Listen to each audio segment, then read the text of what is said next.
Kia ora everyone, it's Fiona Bolton here from InfoCare Solutions. Welcome along to this video tutorial on how to submit your RS7. With the 1st of February fast approaching, it is time to ensure everything is set up, ready for you to submit on time, so as to ensure your payment is received on the 1st of March.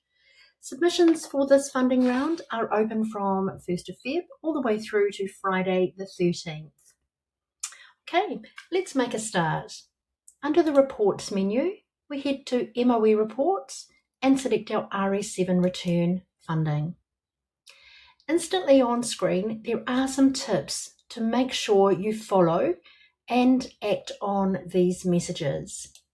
The first one is you have set up your holidays for the preceding 5 months and for the 4 months following the date you select. The date we are selecting is March 2026. This is the payment funding date for this particular round. The dates that you are submitting on your RS7 are October, November and December 2025 and January 2026. So with that being said, we need to go to our calendar and make sure we have our calendar set up correctly. Under the Centre menu, we will find Calendar. This is where you need to record any closures that your service has coming up for the next 4 months, which is the advanced period for the new funding round. Note that InfoCare does record your statutory holidays for you automatically, but any other type of closure your service has, you must ensure that has been recorded in this calendar area in InfoCare. This includes your regional anniversary day. In March, you'll notice here that I have selected Anniversary Day, and it is crucial that Anniversary Day is selected as opposed to a statutory holiday. Statutory holiday is the same day for every service in the country. However, an Anniversary Day is dependent on the region where you are. So please ensure the correct closures are marked. We do also have the charge box, so if you do not charge fees on the type of closure that you are selecting, just remove that charge box at the same time. You can scroll through and navigate through the months. If you're closed for the April school holiday period, again, just ensure that from your calendar you are selecting, again, either the school holiday option or service closed.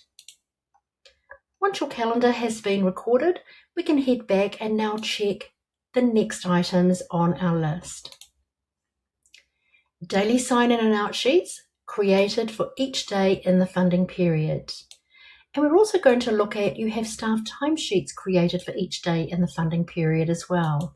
Now we can do this simply from this screen. We don't have to go all the way back to our daily sign-in sheets and start looking all the way from the 1st of October through to the end of January.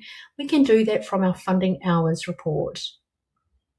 So our mode is funding hours, funding date is March, year 2026, and print. As we can see, this is bringing up the first month, October, and we're looking for any orange highlighted fields. Any orange highlighted fields indicate missing data, such as missing sign-in and out sheet for your children and missing staff timesheet for your staff. Our child hours are on the first portion of the funding hours report, with your staff hours being on the right-hand side of the report. We can see as we're scrolling down the odd day that is marked in yellow or highlighted in yellow. This particular one is coded with SH. That is our statutory holiday for the 27th of October.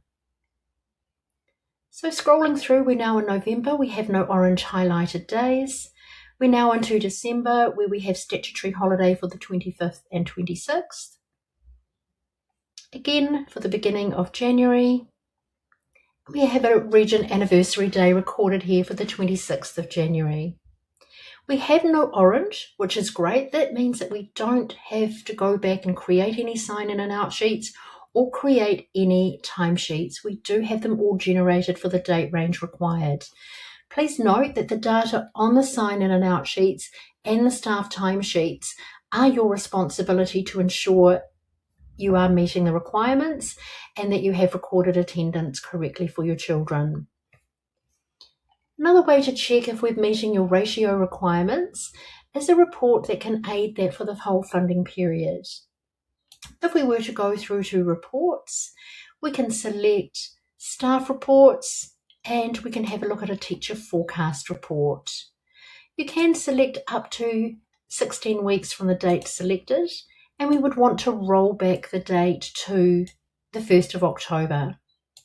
Given that that is a Wednesday, we will, and this is a week starting, we will run into some of the September data briefly. So for now, I'm just going to select September 2025, and I'm just going to start it from Monday the 6th, but don't hesitate to double check these 3 days as well. When we run this report, what I'm looking for in particular is that we've got no areas of concern that are highlighted in red or yellow.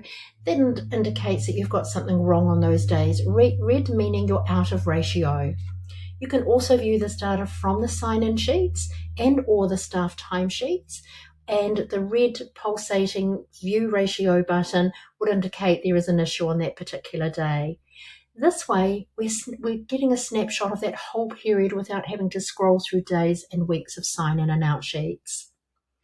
So as we're scrolling through, as I said, I'm looking for any highlighted days in particular with red that would indicate that I'm out of ratio on that particular day. Now on this day, we do have red showing. It is the 27th of October, that is Labour Day. So that has been marked correctly in my calendar. So in this particular instance, there is no issue here whatsoever. Continue to scroll through, checking that we've got no red areas. And you can see that I'm speeding it up. It is quite a quick process. It does stand out very clearly if there is any red highlighted portions of any day. There we have Christmas Day and Boxing Day. Again, no issue with those 2 days. New Year's Day and New Year's Day observed. Again, no issue. So we're looking pretty good here. Scrolling down towards the end of January, and we're up to the 23rd of January. So we're not quite getting the full 16 weeks in there.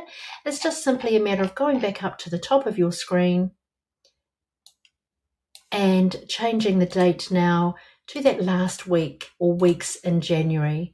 So I'm just going to do it from the 19th, just get the last 2 weeks in there and double check that we've got no reds. There is a day that we do have red, so the 27th of January. We do have an area there at the end of the day that we're not meeting the ratio requirements. So this is where you need to have a reminder to yourself.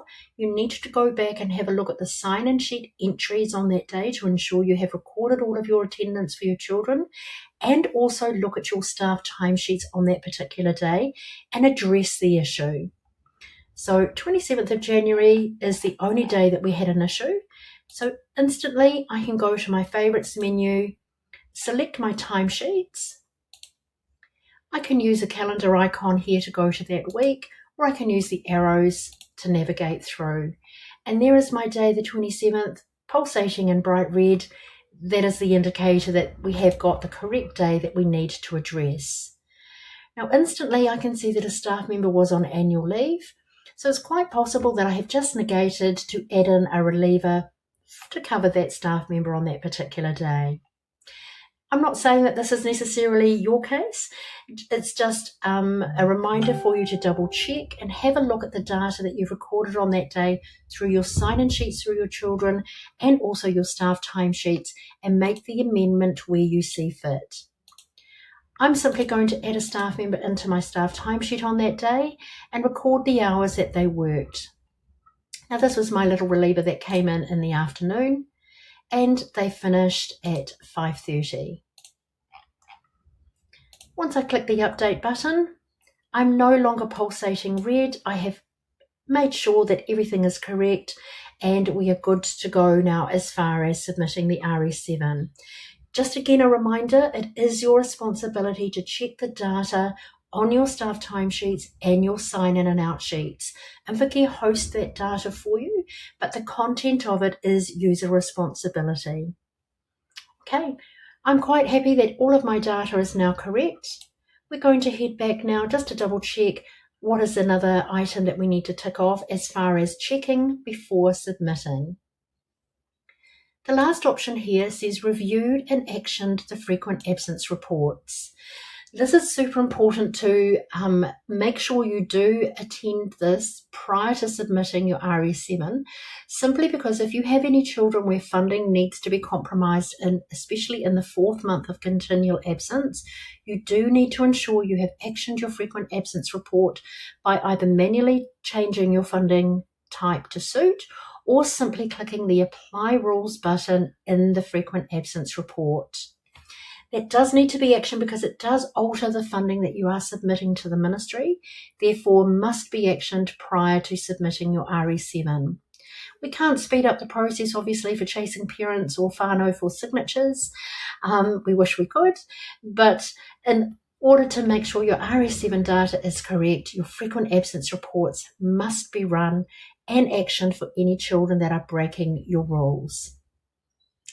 To find your frequent absence report, reports, child report, and frequent absence.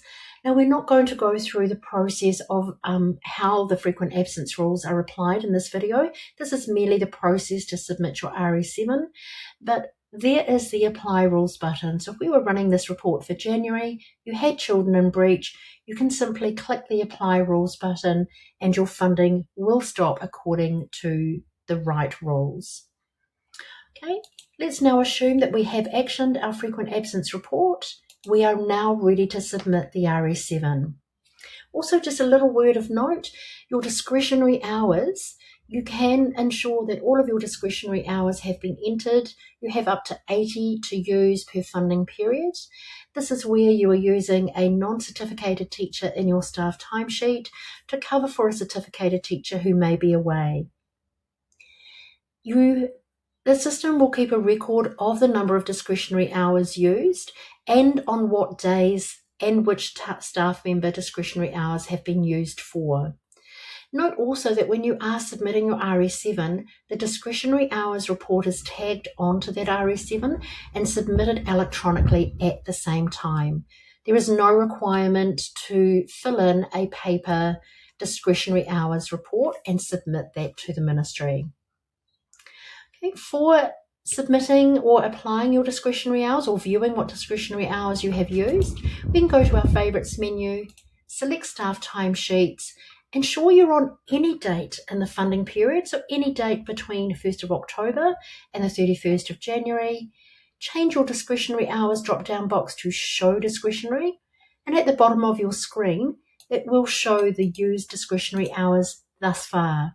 It will indicate the staff member you have used, the number of hours of discretionary hours applied, and also the number that you have used out of the total of 80. In addition, if we were to open up the staff timesheet and click Change Times on any day again in the funding period for any staff member, we will also see that used discretionary hours totals and table there. To apply your discretionary hours, you are applying it to a non-certificated staff member, and you'll be able to see that in the staff timesheet with the NR after their name. That denotes that they are not registered. So if we did need to apply discretionary hours on this day, and we could use Hunter, we could use Vienna, we could use Devon, all of these staff members are non-registered. It's simply clicking Change Times under their name, and in the worked column for the hours required, you would select substitute, or in some services that may be labelled discretionary. Substitute means they are substituting for the certificated teacher. Please note there is rounding involved in this as per the funding handbook. So if you are entering in 1.5 hours for the staff member on that day, that will be rounded up to the nearest whole hour of 2 hours. Again, this is as per the funding handbook rules. So I'm going to say that we needed this person to be counted between 10 and 11:30. I'm going to select contact. They were back on the floor at that time of day, and update. So when we view our discretionary hours table now, instantly we have recorded on the 28th of January, Devon for 2 hours. So we have now used 14 out of the 80. Okay, all of our checks are now completed. We can now proceed and submit the RS7. Please note that these override rates, pay parity option, etc. are not required for submitting the RS7. This is merely linked to our funding summary report, an internal report to show you what funding you could expect from the ministry, and you can toggle around with the different options to see if you were to move from the 80 to 99% band, what it would look like if you were on the 100% band, or if you were on the 100% band, what the figures would look like if you were to drop. So please note this is no requirement whatsoever to select any option here for the purpose of submitting an RS7. The ministry know what, or they will have their own calculations based on the RS7 you are submitting that will work out what band you are sitting on. Our funding hours report also shows you what funding band you are on. So one last check, if we open the funding hours report up, scroll to the very bottom of this report, and right at the bottom we're on the 98% band, which overall, which has popped us into the 80 to 99% band. We also have totals at the bottom of your screen here for your total funded child hours and also your total certificated and uncertificated teacher hours. Essentially, this data that you're viewing is what you are submitting plus the advanced days. So now we're ready to submit, and we're going to select Submit RS7 to MOE. There are a few checks in place on screen. We do refer you back to Chapter 9 of the Funding Handbook. This gives you the more information that is required to submit. And we click Continue when you're ready to proceed. This is the funding hours report, as I've said, that we were just looking at. So this is our wash up for October. These are statutory holidays coming through. Our wash up for November, December, and January. At the bottom of the screen, we have the discretionary hours. There is no requirement to name the staff here. The ministry simply require totals used during the funding period. Here we have our advanced days. This is based on your calendar. So our March, April, May, and June dates. This is where you need to ensure you have pre-recorded any days that your service is closed during these 4 months so that your advance funding is correct. If you are operating a sessional license, this would also show your sessional days. For the majority, that would be set to 0. Click the Continue button, and this is where you must attest to the certificated teacher salaries. No salary scale is no step. Base salary is your step 1. Pay parity, steps 1 through to 6. Extended is your partial, step 1 through to 11, plus management, and your full parity. We do also have some more information on screen. We do recommend that you read it. If you are selecting no salary scale, no step, please note you will be paid at the lowest level of funding. So you do need to take the time to ensure you are selecting the right option here. For this service, I'm going to say we were on extended. And by answering this extended pay parity scale, it's giving you more information there to let you know the option you have selected, what that means. So if you're happy that that is true and correct, click Continue. And we're now taken to the designation area where you're putting in the name of the person, your contact phone number, your title, and are we ready to submit the RS7 to the MOE? We simply click yes at this point, and it does let us know that your RS7 return has been submitted. There is nothing further to do. The discretionary hours have also been sent to the ministry automatically, and if you have made a mistake in your submitted RS7, you can simply submit another. So we have just literally submitted our RS7 now. If you now feel that you've forgotten something, you've left off 20 ECE hours for a child, you forgot to make sure that the ratios were correct, you've forgotten to do your frequent absence, for example, you can go back and amend those records and resubmit a new RS7. As long as it's between the 1st of February and the 13th of February, there will be no issue with you receiving your payment on the 1st of March. Anything outside of that date range, it will mean a delay in funding or a delay in the payment coming to you. So at this point, you can choose to print or simply click Finish. Our RS7 has been submitted. Now, as a further safeguard, you can then navigate to your Utilities menu, select File Download, and in here you will be able to see your RS7 that you have submitted to the Ministry. So that RS7 will be sitting there. It will never be deleted. It will always be available for you to select. Okay. We hope that has, there is your RS7 there. You can see that the little rubbish bin symbol is greyed out. And at any point you can click on that and you'll be able to view exactly what has been submitted. Okay. We trust that has helped with this process of submitting RS7. As always, if you need any help or assistance whatsoever, please do not hesitate to reach out to our amazing team on the customer success, either by email or phone. Thank you so much. Have a great day, everyone. Ka kite.